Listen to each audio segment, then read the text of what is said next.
Hi, it's Bruce Linton with 1 Minute in Fatherhood for this week.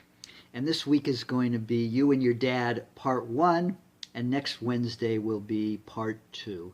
So when we become fathers, our own fathers come into light or significance in our life in a new way. And we may have positive feelings and we may have negative feelings. But a couple of things you need to know. The first is you are not your father. You are a different, completely unique person. But you may feel the influence of your father. And part two is that if you have a lot of things you liked about your father, that's great. But there are also things maybe you didn't like. And if you had a father where you had things that were really hard, that he was very difficult in a variety of ways, then you also have to remember that he probably had some things that you got from him also, even if it was just understanding you didn't want to be like that.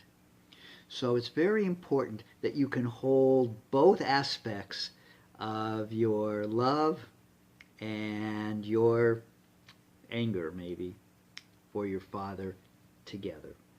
And as you develop as a dad, be more integrated. Because there's a saying by Nietzsche that the father's secret is often revealed in the son.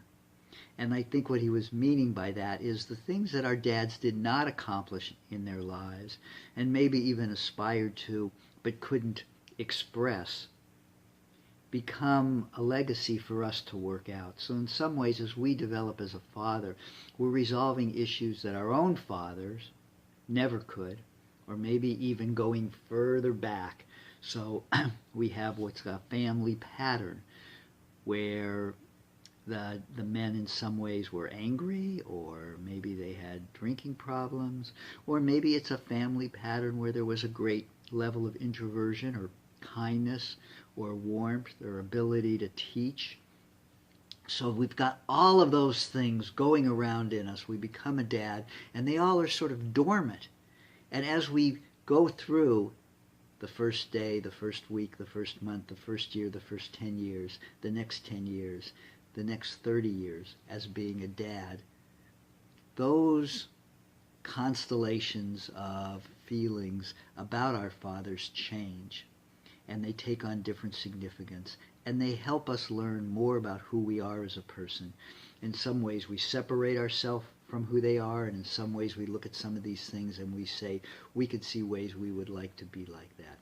So in this part one, I'm just touching on that you are not your father, but the influence of him runs deep, to start to become aware of the positives and the negatives. And don't just be on one side of the equation. Oh, he's a great dad, I loved him, everything he did was perfect. Or he's a horrible father, I'll never do anything like him, he's a terrible person. You have to balance both. Often they're not in equal proportions, but you have to balance both. And then next week when we talk, I'll talk about some things you can do for yourself and things you can do with your father, whether he's alive or passed away. Okay, this has been a Minute in Fatherhood from Bruce Linton from the Father's Forum. Okay, have a good week, and I'll look forward to talking to you again next week for part two of You and Your Father. Bye for now.